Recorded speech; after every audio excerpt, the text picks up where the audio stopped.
All right, good morning. Welcome back to the Junius Maltby channel. You're live. We are live. Unscripted, extemporaneous ramblings, a journey through the news, taking a look at some articles today. The routine, typical discussion. It seems like we've already read this, doesn't it? I mean, it's like the story pops up frequently over the last decade. We've discussed central banks buying gold in preparation for currency resets. And, the news just keeps going with that theme. So we'll take a look at some articles today. And with any movement like that, everyone who makes a decision, whether it's central banks, the government, you, me, everybody, there's kind of a motive, right? I mean, there's a reason for it. Let's just put it this way. I don't believe for 1 second that central banks stack gold, buy gold out of a, quote, tradition. As Ben Bernanke told Ron Paul during testimony, and you've seen that, we've discussed that, we've witnessed it. I mean, it's recorded. It's a recorded part of history. That dialogue, that conversation, and we know that's not the case. The United States temporarily suspending the convertibility of the dollar into gold. That wasn't done out of tradition. That was done out of an emergency, out of necessity, because they were going broke. The United States was going bankrupt quickly. They were hemorrhaging gold to Europe. So they had to shut that down. Banks like gold, they stack gold. It's really the only thing they do hold like that and stack. I mean, these central banks are not buying Bitcoin. I know the Bitcoin maximalists would like to think that they plan to, or that they are, but I can almost guarantee you with near 100% certainty that the central banks that we speak about, the big ones, the real ones, the ones that the nefarious culprits behind all of the things that we complain about, the Federal Reserve, the Bank of England, the IMF, Bank of International Settlements, all these big financial institutions, they're not going to buy or hold Bitcoin. And they're surely not going to buy or hold 20% of it. They hold 20% of all the gold ever mined since the beginning of time. And they just keep adding to it, and they keep stacking it. Especially the last decade, there's been an increase in the momentum of central banks buying gold. It's been something that we shed light upon. Again, it's not something that I discovered. Believe me, I'm not going to pretend for a second that it's news or information that I came up with and broke a story on. I'm just relaying the information to you. As it's reported, as we find it, as it's discussed in the various different outlets that we go through, whether they're mainstream or some of the, behind closed doors, or I guess you'd call them the dark corners of the internet, some of the shadow sites. They turn up accurate information. It gets reported, and then later on it might get reported, in the mainstream networks a month or two later. But we have been looking at it. I want to start off this morning, though, quickly looking at the motivation behind it. I mean, we talk a lot about the reset, the financial instability of the United States and the global economy. I think you're all quite versed on this. Let's just look at it as a reminder. Some of this you might already even be familiar with. You might have already seen the headline this morning. But we'll go back real quick here. If you look at CNBC, this was the front page story about 15 minutes ago. And it's Yellen says the government is operating like it's 2010, calls for more aggressive spending.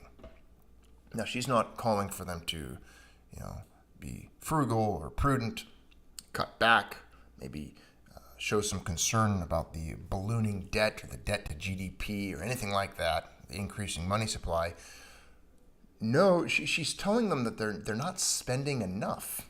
They need to be more aggressive. Treasury Secretary Janet Yellen called on congressional leaders to get more aggressive in spending.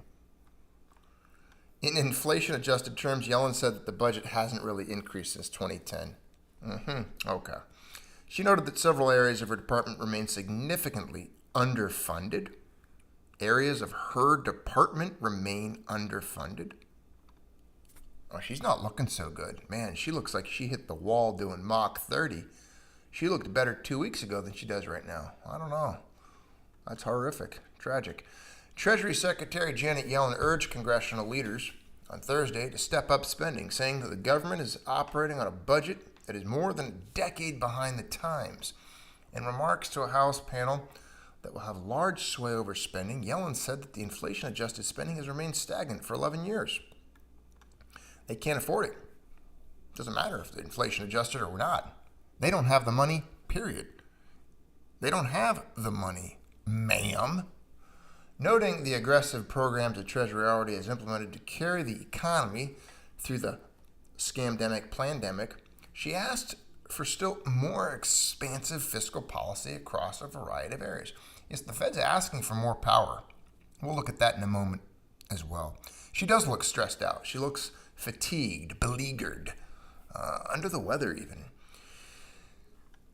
The thing is here, I'm not going to read this entire article because it's not really the whole point today, but it is a motivation behind what central banks around the world are doing. People that are prepping to get out of the dollar, whether it's you or banks, are looking at this like these people are insane. These people, they're nuts. They're crazy.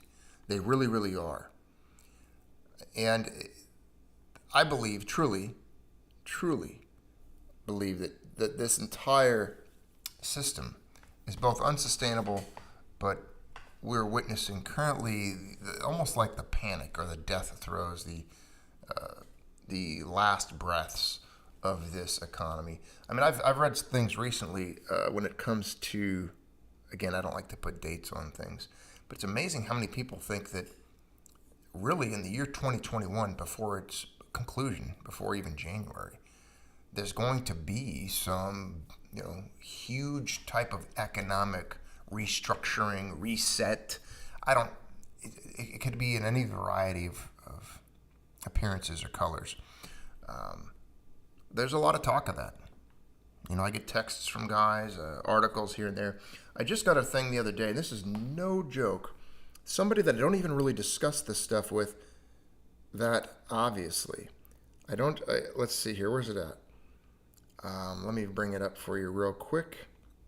A friend of mine has a close friend that's from the Ukraine, and they were reporting that this is what they're picking up in the Ukraine and in Russia. It looks like Russian and Ukrainian news sites have been reporting of the U.S. switching to central bank digital currency sometime in the late summer. And this is the words coming through people that are there to family members in this country that have direct ties to their, quote, their motherland. So I don't know. That's kind of like hearsay. I don't know. It's interesting. I'd sometimes hesitate to report something like that just because it's, you could consider it kind of like a rumor, but I don't know. They don't really have a motivation to spread something like that. Again, this is Ukrainian and Russian family members that live in this country, not mine, but friends of mine, and their family in the other part of the world are telling them that their news sites are picking up stuff such as central bank digital currencies and a crypto type currency here. So I don't know. We'll leave that as it is. I've just passed that information on, but take it with a grain of salt. Now the Fed, again, I think they are in a panic mode. I think there's some problems going on. Of course, let's just take a quick peek. Here's the USDebtClock.org. There's some garbage here. These are the numbers. These are funny numbers, right? These are the ones that, these are the numbers we look at, and it's at the point now, it's like, just stop. I mean, come on now. You're not going to do anything about this. It's over. 28.3 trillion. It grows every second, every minute, every day. We've got nations distancing themselves from the dollar. We've got people calling for the demise of the dollar, the collapse of the dollar decline. There's nations unloading their treasuries, nations not buying treasuries. People don't want it. I mean, this is, again, the dollar is losing its foothold. It's losing its reputation and its strength.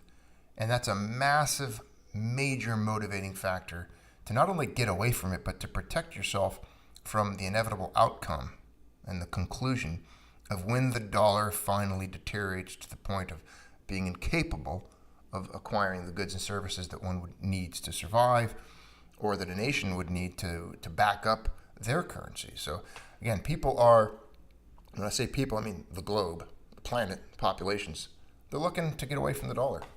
Right? Again, that's just the U.S. debt clock right there. All right. And then we've got, let's keep going here. We've got Yellen talking about her things. We've got, again, if you look at the news, we'll get to the, there's a whole bunch of articles I got pulled up. I want to show you a theme that's being circulated. But the Fed keeps expanding its powers, and that's making some people nervous, right? Wall Street's increasingly noticing that the Fed's continuing to expand its mandate of price control and full employment. Over last year, the central bank's taken on climate control now. They're actually becoming politicized, which is very frightening because they were not supposed to. It was part of their mandate was to never be political. But of course they are. Of course they are. We've got the new agenda closely mirroring values espoused with the former Fed chair and current Treasury Secretary Janet Yellen. Since 2008, they've capitulated on so many fronts. I don't even recognize the institution anymore. This is from the article's author. He says, the bank I worked for is gone, said Fed Chair Christopher Whalen. The Fed officials stress their independence and insist they are not guided by political pressure. We know that's not true because, as we talked about last night, you can't believe the experts or the analysts, especially the ex-experts. These people don't know anything, and all they do is lie. They have an agenda. Nothing they say ever is true. It cannot be believed. Everything is false. And these are the culprits, the criminals. I mean, look at this. This is like a lineup right here of a massive heist. This is what you would see. I mean, these guys should have, inmate numbers held in front of them. This is Paulson, Bernanke, and I haven't seen Geithner in years. A photo. Like, I can't believe him. He probably looks like a Skeletor at this point in time. But here you've got, look at these guys. These are them. These are the guys back in '08 that really helped, just create some of the greatest heists and thefts of the U.S. Treasury in history. And, you remember the panic. You remember back in '08 and '07 when Paulson was panicked, telling them essentially telling that it was the end of the world, apparently. He talked about these apocalyptic events that were going to ensue if they didn't get the money, if they weren't bailed out, if there wasn't a TARP, Toxic Asset Relief Program. He was painting this very bleak picture. Again, these were the guys that were at the helm back then. And it's the evolution, the growth of the Fed, the amount of power they've been trying to seize, how much they've tried to expand their mandate. It should be somewhat frightening. I don't believe these people have an understanding of what's taking place. I think their experiment has gone wrong. I think they're mad economic scientists. And many people are going to suffer the consequences of their experiments, of their economic experiment. They're experimenting with people's livelihoods, with people's wealth, with nations, everything. The entire health of commerce, trade, everything. Every merchant. This goes back to the ancient times. This is the breakdown of trade, the breakdown of commerce. The breakdown of faith in monetary units. This is the type of thing that can set off massive shifts that take decades, if not centuries, to repair and can cause long-term consequences and damage to entire regions, nations, demographics, you name it. This is the kind of thing, it's boring, but it's not to be trifled with. And this is one of those things you can ignore it. You can pretend it's not happening. You can not look at it. But it doesn't take away from the fact that it's actually significant, and the impacts of it will be quite significant when measured over the timeline of history. So again, the Fed is expanding its powers, making people nervous, making me nervous. But then again, if you're stacking, if you've got significant positions in precious metals and you've been distancing yourself, as you should, from exposure to fiat, to the leopard currencies, the zombie notes, then you'll be okay. Now, we've got of course, it doesn't really matter who's in charge. Democrats, Republicans, they're all nuts. They're all crazy. They're all idiots. But you got the GOP now. They're unveiling, let's just call it $1 trillion. It's $928 billion. About $1 trillion infrastructure counteroffer to Biden's plan. Doesn't really matter. Both sides want to spend a bunch of money that they don't have. I don't care what the plan is or who's putting it forward. The point is, they just want to spend a couple more $1 trillion that nobody has. So we know that's coming. Either way, there's going to be an infrastructure plan. I don't know who's going to pay for it because I don't have the money, but we do see that it's being proposed. And it's billions here, billions there, hundreds of billions there, 500 billion there, 20 billion, 20 billion. Look at all this. Ports, water. Look at billions upon billions upon billions upon billions of dollars. Even trillions. Biden wants to do 1.7 trillion. Republicans want to do about $1 trillion. We all know that when it's all said and done, it's probably going to be over $1 trillion or $2 trillion, somewhere in there. It doesn't matter. They don't have it. It's just more debt. More debt, you know. It's just more. We saw those numbers don't mean anything anymore. They just keep ticking upward. So this is a massive motivation why central banks, I think, are making the moves they are. And this is just an example of it. I'm going to show you a couple headlines here, then pull up a couple of articles. I've got a couple of things to read to show you. But here's some headlines you can look at. Bolivia Central Bank buying gold 3 hours ago. Central banks turning to gold again. Bank of Thailand buying. That's a day ago. Gold steadies near a 4-month high as central banks in focus. We've got the central bank's comments come as gold erased its 2021 losses amid signs of rising inflation and potentially uneven economic recovery. A lot of people jumped on it yesterday saying, oh, there you go, gold didn't hold 1900, it dipped again. I don't really care. I don't look at the hours and the day moves. The only point of that discussion was the fact that the experts were wrong. They said it wouldn't hit 1900, and yet it did. Yeah, a little bit of a correction is not a big deal. It doesn't bother me. We all know where it's ultimately going to head and where it's ultimately going to go. 1900 is just a stepping stone. You got the little kitty? You got I have to give you the kid. Buffalo Bill kitty? He's actually attacking my computer cables. He thinks it's a big snake or something. He's trying to fight it. Okay, you're going to sit on my lap, buddy. But he's biting it, and I don't want him to bite cables. Go back to sleep, little kitty. He's okay. We got Buffalo Bill kitty here. If anything, just let him wander around, but I can't have him in the office. Okay. Right now, sorry. I've got him. Keep purring. Here, he's purring. Hear him?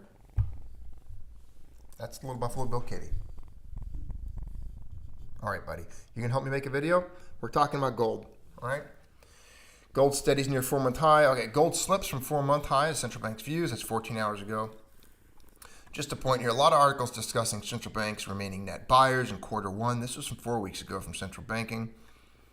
Again, lots of discussion on gold and central banks. And for the last decade, we've seen them become net buyers, and there's been a lot of discussion of that. Now, Mrs. Maltby's working right now.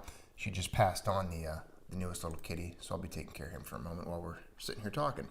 But here's this piece here on Bolivia, and I'm just going to pull it up real quick. We're not going to spend too much time on it because we've got other articles to get to, but this is important stuff. Bolivian central bank to buy local gold. Bolivian state mining company Comabol announced the country's central bank had signed a 3-year contract on May 19th to purchase gold from it. The agreement came a day before the mining minister, Ramiro Villavicencio, announced that Bolivia will establish a commercial gold business tasked with absorbing tons of gold that is currently being illegally exported. News agency EFE reports this body will coordinate with the Central Bank of Bolivia, and there you go. There's Bolivian Central Bank essentially buying gold. Thank you, low blood pressure, for the super chat, my friend. Oh, you can't read that. I can't read it. I can't read it at all. You'll have to read it. Well, okay. So again, thank you to low blood pressure. It says, para que se compraran catnip. Gracias por los videos, señor y señora Maltby. Says, this is to buy catnip. Thank you for the videos, Mr. and Mrs. Maltby. Well, thank you for the catnip. And little Buffalo Bill kitty thanks you as well. Now here's another one. Central banks turning to gold again. Bank of Thailand buys 43.5 tons in April. That's a pretty big buy. 43.5 tons in April. After a relatively slow start to the year, central banks are taking an interest in gold, which could be an essential support for prices, according to analysts at Commerzbank. Consider that, support for prices, for a moment. Those of you who are bearish on gold, I would challenge any gold bear now at this point to think.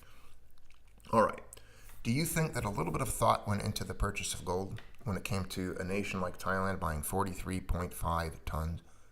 Do you think they would have held off or waited if they truly believed, or if their analysts or their experts or the economists they have on staff examining things, all of the movements of wealth and commodities in this world, the direction of things, do you think they would have possibly considered for a moment holding off on the acquisition of gold if they thought perhaps gold was going to go to $1,600 or $1,500 or $1,400 an ounce? Of course, they would have waited. It's like back when I told you about the nation of India, when they bought hundreds of tons of gold. That was back in 2011, I believe. 2010, somewhere there. I forget exactly when. I reported on it quite a bit back then because I used it as a benchmark, a point where I said, look, If a nation bought this much gold at this point, it's probably not going to go below that point again. I feel the same way with a purchase like this. When you've got central banks like Thailand purchasing 43.5 tons of gold last month, they did it for a reason. And yes, it will create a support line for prices. They're not going to sell it. They're holding this. This stuff's vaulted. It's gone. It's off the market. And where did it come from? Who did they buy it from? Who sold it to them? Where do you get 43.5 tons of gold? The German bank, quoting data from the International Monetary Fund, noted the Bank of Thailand bought 43.5 tons of gold in April. Other central banks that added to their gold reserves last month included Uzbekistan, 8.4 tons, Kazakhstan, 4.4 tons, Commerce Bank, India's central bank. Central banks renewed interest. I mean, it's non-stop large purchases of gold. This is a big thing to me. This is something that I consider to be very newsworthy. I don't understand it doesn't really get the news that you'd think it would get on like CNBC and stuff. Now, technical analysts, and we all know how they can be trusted, but we'll go with this one here. It says here, technical analysts at the German bank said it's only a matter of time before prices push back above $2,000 an ounce. All right. Let's go with that. I think it is. So all those people that thought that $1,900 gold was over, it was impossible, and all this and that and the other thing, well, it's coming. 2,000's I've said it before. I'll say it again. There will come a day where $2,000 gold will be in the past. You'll look at it as a support line, as a base, as a floor, as something you remember. Maybe even you'll reminisce. You'll be nostalgic for it. You'll be like, oh man, I wish gold was 2,000 again.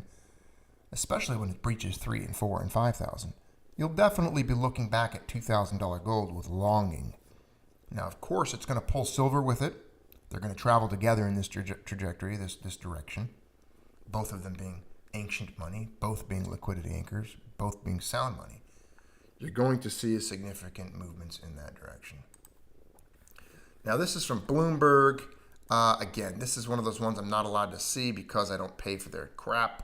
But this was another one about central banks buying gold and keeping gold in focus.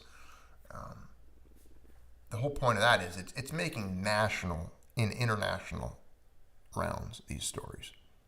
It has attention. The world's focusing on it. Now, you guys are, your neighbors might not be, your family might not be, your coworkers. That's okay. A lot of people are going to ignore gold. They've been. And gold's used to being ignored. Doesn't matter. Doesn't really change it much. Doesn't keep the price from moving in the direction that it should. Now, there was a couple of pieces here. Let me pull them up. I got some other articles here. I'm going to just move this here. And it's not going to be the one you're seeing on the screen because it was translated. This is from Mrs. Maltby. Now, she sent me a piece here from her Spanish website, translated. And the title was Central Banks Are Still Very Active in Buying Gold for Their Reserves.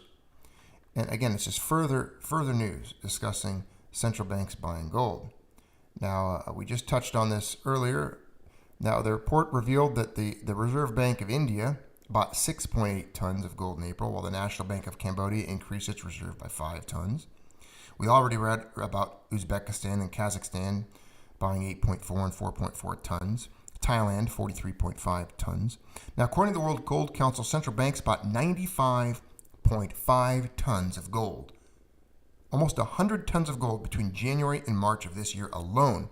That figure is 23% lower than that was registered in the year before. But they're still buying significant amounts of gold.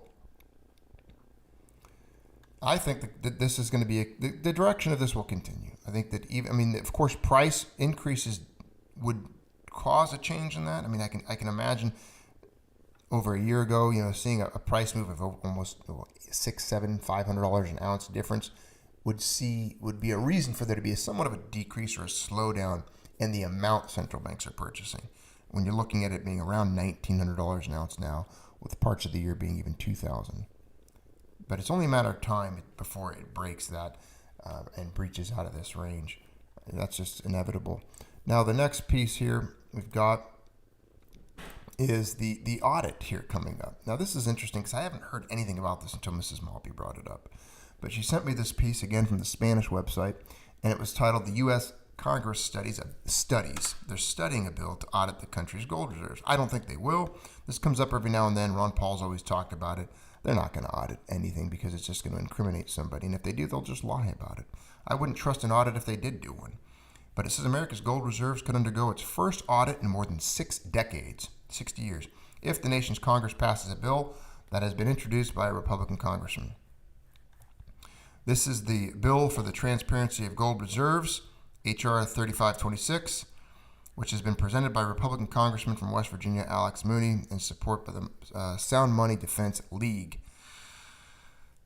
So they want to audit the gold reserves, and I just don't think this is going to happen. The number's always been the same. You ever notice that? I've almost got it memorized. I think it's 8,133.5 tons of gold, right? That's the number that they always report. Doesn't change, doesn't fluctuate. It represents about 77.6% of the country's strategic reserves. A full audit of those reserves has never been conducted. Never. So how do we confirm the existence and the purity of all those ingots, all those bars?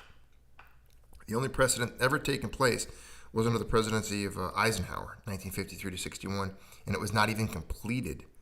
It'd be the first time that it's ever been done. Now, of course they won't do it. There's no way they can. I just don't think it's possible, and I don't even think they own it. I mean, there's so much room for this to be fabricated, for them to cover this up, for there to be, again, how can we trust them to be transparent with this? How can we? How can we? How can we trust that America's gold reserves can be safely and properly accounted for?